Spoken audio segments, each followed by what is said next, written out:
दोस्तों, आपने थंबनेल देखकर इस वीडियो पर क्लिक किया होगा, परंतु क्या यह संभव है कि हनुमान जी को भरत से ईर्ष्या हुई हो? दोस्तों, यहाँ पर ईर्ष्या का आशय यह नहीं है कि हनुमान जी ने भरत के विरुद्ध शस्त्र उठा लिया हो। यहाँ पर ईर्ष्या का आशय स्वयं को हीन भावना से देखना है। दोस्तों, यह बहुत ही मार्मिक एवं स्वाभाविक घटना है जो भगवान श्री राम, भरत और हनुमान जी के जीवन चरित्र के कारण उभरा। दोस्तों, अपना थोड़ा सा समय निकालकर इस वीडियो को अवश्य देखें। मुझे पूर्ण विश्वास है कि इस वीडियो को देखने के बाद थोड़ा सा ही सही, परंतु आपके जीवन रहन सहन में परिवर्तन अवश्य आएगा। दोस्तों, देवी कैकेयी कोई साधारण स्त्री नहीं थी।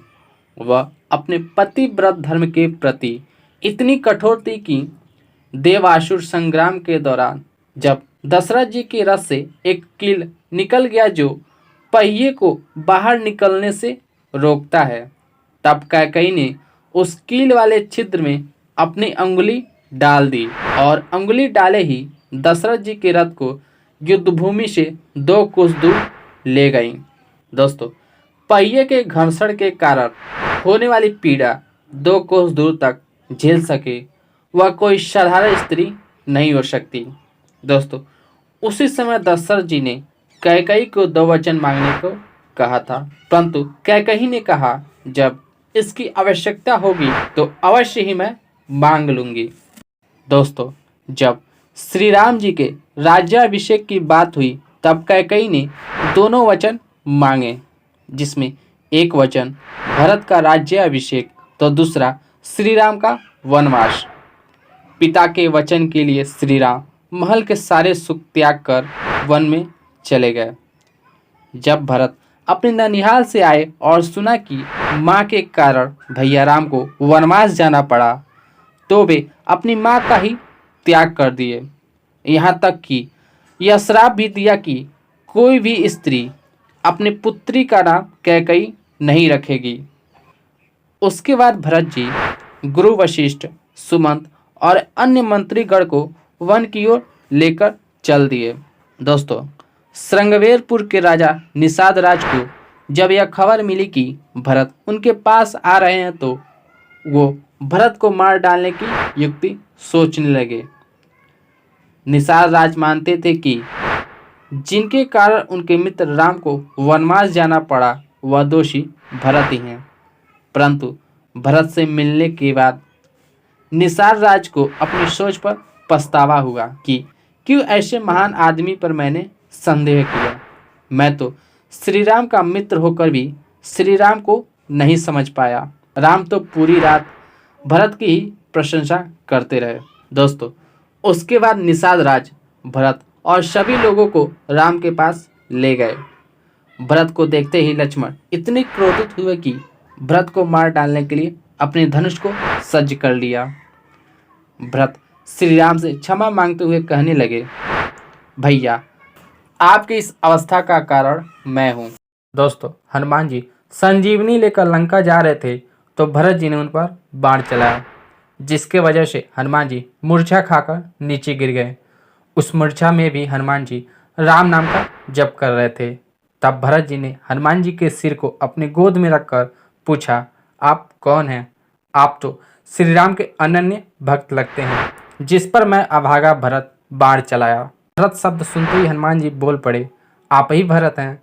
प्रभु श्री राम तो आपको ही सदा याद करते हैं, जैसे कि आप ही उनके प्राण हैं। भरत जी यह सुनते ही बोल पड़े, क्या भैया राम मुझे याद करते हैं?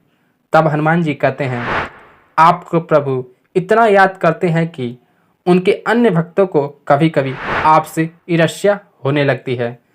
उन्हें यह हीन भावना सताने लगती है कि मैं क्यों भरत जैसा प्रभु श्री राम का भक्त नहीं हो पाया।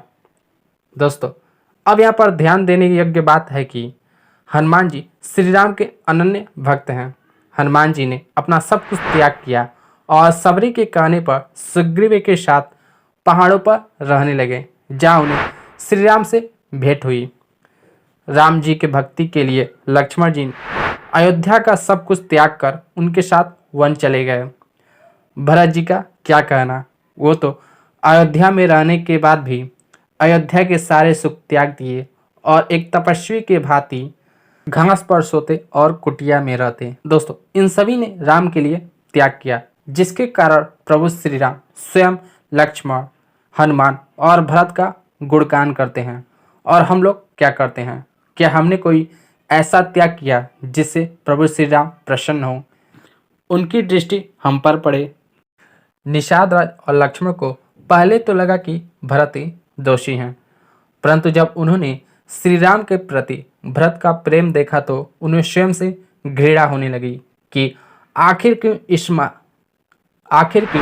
इस भरत जैसे महान व्यक्ति पर संदेह किया। दोस्तों, यहाँ पर भरत का वो प्रेम ही था जो निषाद राज और लक्ष्मण के मन को बदल दिया। परंतु क्या हमने कभी श्री राम के प्रति ऐसी प्रेम दिखाई, ऐसी निष्ठा रखी जिसे देखकर अन्य लोगों के मन में भी श्री राम के प्रति आस्था जगे? हम लोग मन में छल, कपट, द्वेष आदि लिए जय श्री राम चिल्लाते हैं, तो इससे सामने वालों को क्या लगता है? उसे तो यही लगता होगा कि राम राम कहने पर भी इसके अंदर कोई परिवर्तन नहीं दिखाई देता, तो मैं क्यों राम को मानूं? जिसके मन में श्री राम के प्रति थोड़ी सी भी आस्था है और वो स्वयं में परिवर्तन नहीं कर सकता, तो वो दूसरे के मन में श्री राम के प्रति कैसे आस्था जगा सकता है, जिसके मन में शून्य के बराबर भी श्री राम को नहीं मानता? इसलिए हे प्रिय बंधुओं, सर्वप्रथम आप त्याग करने की क्षमता रखें और इस समाज के लिए कुछ ऐसा करें जिसे देखकर लोग कहें ये भी एक श्री राम का ही भक्त है जो समाज की भलाई करता है, ये श्री राम के आदेशों पर चलता है, जिससे अन्य लोग भी श्री राम में आस्था रखें और अपना विश्वास बनाए रखें। जय श्री राम।